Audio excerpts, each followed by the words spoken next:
businesses. So if the demand for certain goods or services increases here, abroad, it means the price will also rise. Demand will definitely increase, a high demand will definitely increase the price of goods and services. Do we get inflation here?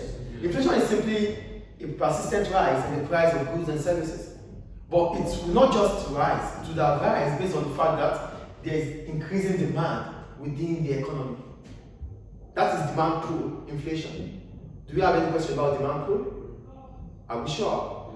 Can we move on to the next one? Cost push. Now, cost push. There's an increasing price, there's an increase in the cost of production. Then we cannot do anything, we have to push the price, a higher price to consumers.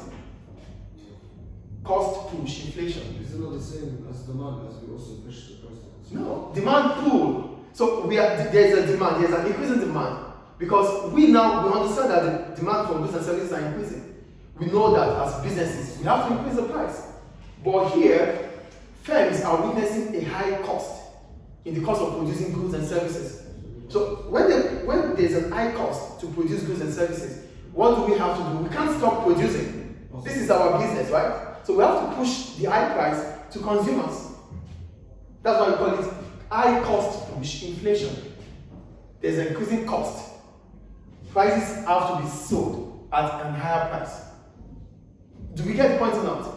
It is cost push because the cost of production is increasing for businesses. They don't want to make a loss, they want to make profits. So what can they do? They increase the price of goods and services. So they are pushing the price back to us. Do we get it or not? Yes. Do we understand cost push inflation? Yes. Good. So what is the relationship between inflation and interest rate? There's interest rate, there's inflation. They are not the same, but they have some relationship together. Interest rate, what is interest rate itself? Interest rate is the price of borrowing or the benefit of saving.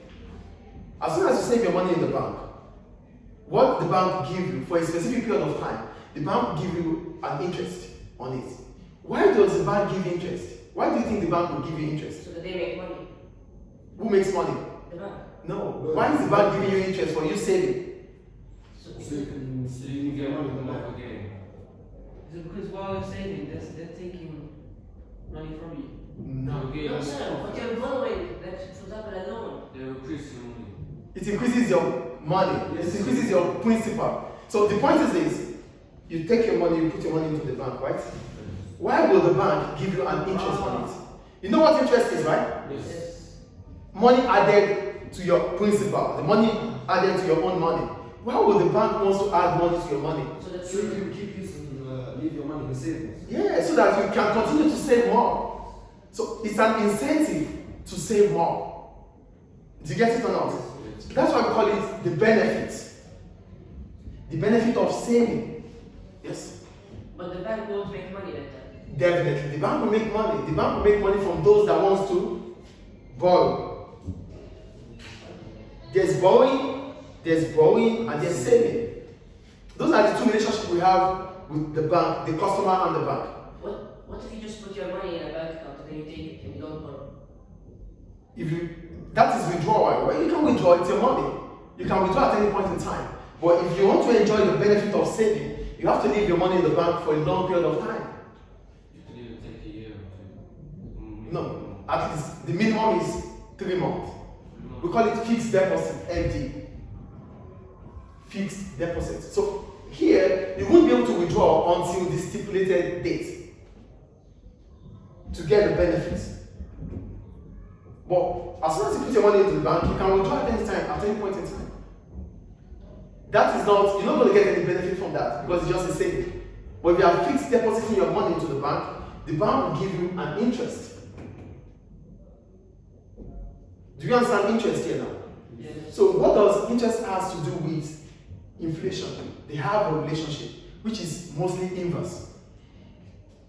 The interest rate is not determined by the bank. The interest rate is determined by the government of the country, which through the central bank. So if there's interest rate in Libya, the central bank of Libya in Beida or Tripoli will decide the interest rate. If it's going to be maybe 2%, 1.5%, and so on. The government decides, the central bank decides. So what? You want to say something? Interest rates only for banks. Yeah, for banks. Because it's the price of money. And how do we get money? Through the banks. So the point is, there's going to be change in interest rate, maybe an increase in interest rate or a fall in interest rate. So that's where we have the relationship with inflation. So if the interest rate increases, what will happen to the prices of goods and services? If the interest rate falls, if it increases, what happens to the prices of goods and services? If it falls, what happens to the prices of goods and services? That's what we want to talk about now. Are you with me? Yes. Great. So an increase in interest rate means the price you have to pay to borrow a lot of money from the bank would increase. If interest rate increases, the amount you have to pay when you have to borrow money from the bank would increase. So look at what I wrote here. Interest rate is the price of money. This implies that it is the cost of borrowing, the cost, and the benefit of saving. It's a cost if you are borrowing from the bank, because the bank wants to make money. It's a benefit if you are saving into the bank, because the bank needs money. Do you get the point here? When you're borrowing from the bank, you have to pay more. And when you are saving into the bank has to pay you more. Yes, the bank has to credit you more, which is the interest rate. So the price of borrowing and the price of saving is what we call the interest rate. So an increase in interest rate, look at what I would say, an increase in the interest rate would make borrowing become expensive. As a result, firms who have to borrow for investment may have to pay a higher price. So if, some firms, they rely on borrowing. Hello? Some firms, they rely on borrowing. So if firms rely on borrowing, it simply means whatever they have to do, they have to borrow to get it done. So they have to pay a higher price. And that will increase their cost of production. So an increase in interest rate will bring about an increase in the cost of production, which brings about cost push inflation. Do you get the relationship here now? The interest rate is increasing. Firms, they have to borrow for investment. So if I have to borrow a lot of money with a high interest rate to produce goods or services, I'm incurring more cost. Yes or no? So incurring more cost means I have to sell at a higher price. I push the higher price to consumers. That is cost push inflation. Do you see the relationship between cost and interest rate now? Through inflation. So that's cost push inflation. Then, how does demand pull inflation occur? There's demand pull inflation. We said both these and these will bring about a high interest rate or a low interest rate. So a fall in the interest rate means we can borrow more money at a reduced cost. Get the point here? Here, if we have to borrow money, we have to pay a higher price. Here, if we have to borrow money, we have to pay a lower price. Yes or no? Yes. So now that we can borrow a lot of money from the bank, we have opportunity to borrow. It's an incentive to borrow. So a lot of people will have money with them. That increases our purchasing power. Get the point here? If banks make it easy for us to borrow money, a lot of people will borrow, isn't it? So when you borrow, what does that mean? You have a lot of money with you, then you want to spend, yes or no? Demand will what? Increase. Demand pull inflation. Because here, your purchasing power increases. What is purchasing power? Your ability to buy more. Why are you buying more? You buy more because you have access to money. So having access to money comes through a low interest rate. Here, you don't have access to money because the interest rate is high. People will not want to buy. Firms can only borrow if they know that they can sell and push the price to consumers.